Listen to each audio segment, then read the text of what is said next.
Hi there. Welcome to our video guide series, where we, the Stanton Citizens Court, will be exploring our self-made justice system established in 2952.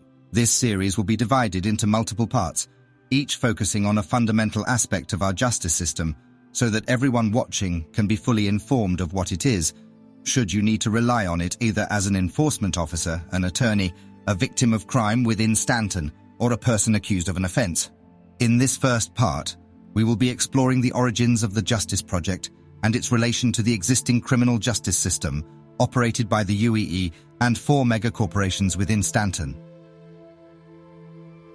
In the year 2949, the United Empire of Earth was facing a growing problem of rising crime rates across the galaxy. The Advocacy, the UEE's primary law enforcement agency, was overwhelmed, and many systems were left without adequate protection. Stanton was no exception. Bombarded with Vanduul, Ninetales, outlaws and piracy, the once peaceful system was descending into chaos. Nevertheless, the UEE did intervene, and whilst they continued to work with the 4 local governments and the citizens therein to tackle major events, day-to-day necessities of a functioning democracy began to be neglected as a result. Cracks began to emerge within Stanton society. Humble traders trying to make an honest living were interdicted for their cargo. Medics across the system were responding to hoax rescue beacons and being ambushed for their life and their gear, just for making a noble attempt to help others. If this was not harsh enough, the aftermath only made things worse. With political attention and resources elsewhere, ordinary citizens were being left to fend for themselves. Crimes not committed within signal range of the ECN went ignored. Victims of crime were not reimbursed for their financial losses of gear or equipment, and even where a bounty would be placed upon a criminal, the proceeds would never find their way back to the actual victim once it was claimed.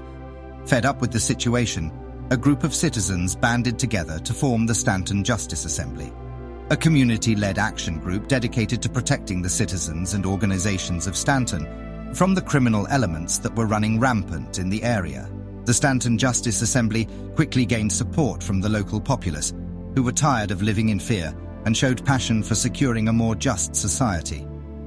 Galvanized, the group began to petition the office of the High Advocate, Peter Upshaw, to grant the existence of a community-led justice project to help combat the crime problem.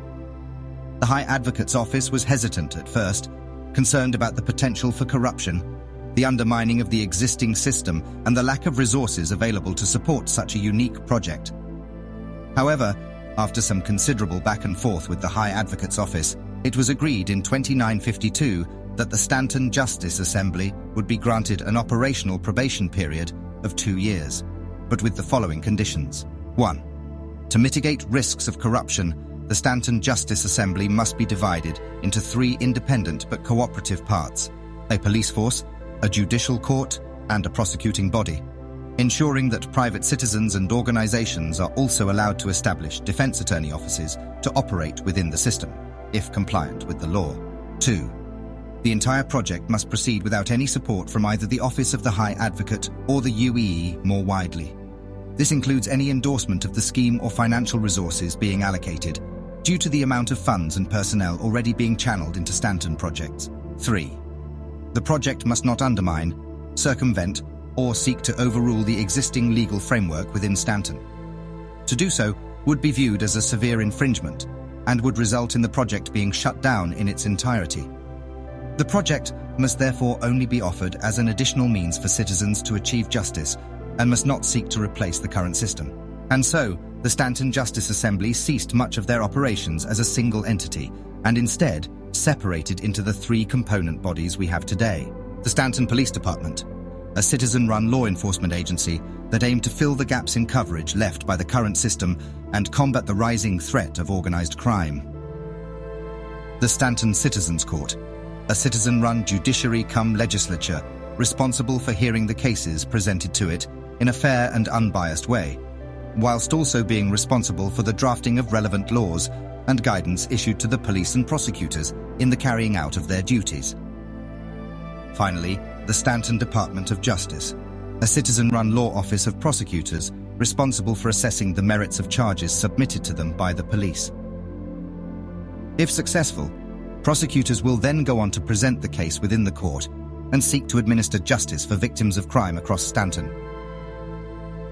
While they have been successful in their efforts so far, there is still much work to be done, and it remains to be seen whether they will be able to secure the support and resources necessary to continue their mission beyond the end of their probationary period. Despite these uncertainties, the Stanton Justice Assembly remains committed to their mission of protecting the citizens of Stanton and upholding the values of the UEE. Through their hard work and dedication, they have proven that citizens can make a real difference in the fight for law and order. We hope that you enjoyed this video. If you would like to ensure you remain in the loop as new videos are released, then be sure to subscribe to the channel.